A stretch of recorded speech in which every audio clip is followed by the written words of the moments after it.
Morning everyone.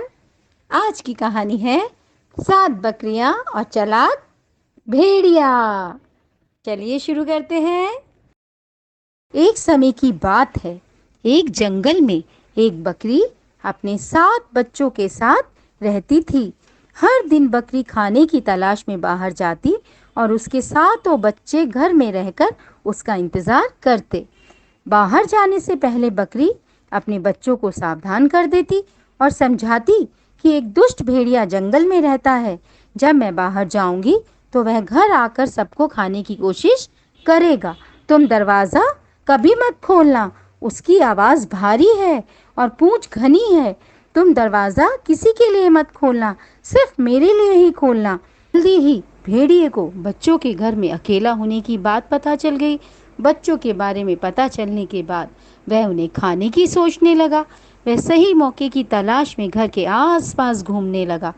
एक दिन जब बकरी खाने की तलाश में गई तो भेड़िए ने दरवाजे पे आकर दस्तक दी। बच्चों ने अंदर से आवाज दी, कौन है? भेड़िए ने अपनी भारी तरकश आवाज में जवाब दिया, तुम्हारी माँ। बच्चों ने भेड़िए की आवाज पहचान ली और कहा, तुम हमारी माँ नहीं हो सकती, तुम्हारी आवाज भारी है। भेड़िया निराश होकर चला गया।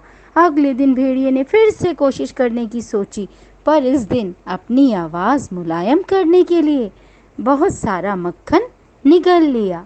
फिर से बकरी के बाहर जाने के बाद दरवाजे पर दस्तक दी। बच्चों ने पूछा, कौन है?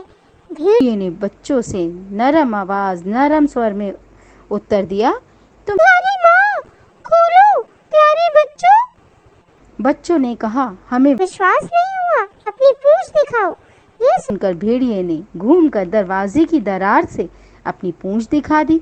बच्चों ने देखा कि पूंछ घनी और झाड़ीदार है। उन्होंने कहा, चले जाओ, तुम हमारी माँ नहीं हो, तुम दुष्ट भेड़िए हो, तुम्हारी पूंछ घनी है। भेड़िए को एक बार फिर भूखा लौटना पड़ा, लेकिन अगले दिन बहुत सारा मक्खन निगलने के बाद और पूंछ के आसपास मुलायम कपड़ा बांधने के बाद एक बार फिर उसने बच्चों के दरवाजे पर आकर दस्तक दी और नरम स्वर में कहा, बच्चों, देखो तुम्हारी माँ वापस आ रही है, मेरे लिए दरवाजा खोलो प्यारे बच्चों। बच्चों ने कहा, पहले अपनी पूंछ दिखाओ। बच्चों ने फिर से कहा, पहले अपनी पूंछ दिखाओ। भेड़िए ने अपनी पूंछ दिखाई और बच्चों ने उसे छुआ और बहुत मुलायम पाया। अब उनकी शक्का दूर हो गई और बच्चों ने दरवाज़ा खोल दिया। भेड़िया अंदर आकर बच्चों पर झपटा और उन्हें निगल गया, लेकिन एक बच्चा जो बाथरूम में नहा रहा था वह बच गया। भेड़िया बकरी के घर से निकला और अपना भोजन खाकर मस्त होकर नदी के किनारे सो गया।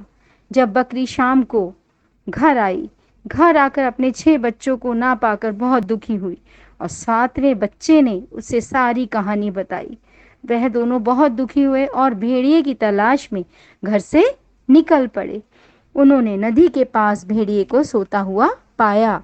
उन्होंने यह भी देखा भेड़िए के पेट में कुछ चीजें कूद रही हैं।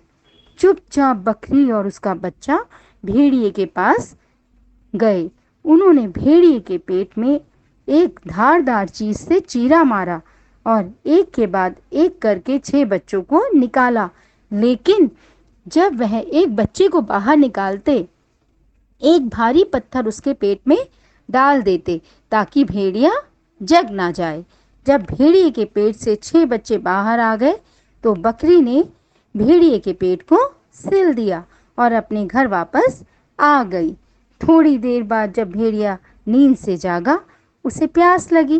वह पानी पीने के लिए जैसे ही भेड़िया खड़ा हुआ, ना तो वह चल पा रहा था, ना उससे उठा जा रहा था, मगर वह कोशिश करके धीरे धीरे नदी के पास तक पानी पीने के लिए पहुंचा। और जैसे ही वह नदी के पास पहुंचा, उसका संतुलन बिगड़ गया। पेट में पत्थर होने के कारण वह नदी में डूब गया। बकरी और उसके बच्चे अब मज़े से, शांति से, आज़ाद होकर खुशी से अपने घर में रहने लगे, क्योंकि अभी उन्हें किसी का खतरा नहीं था। Thank you everyone.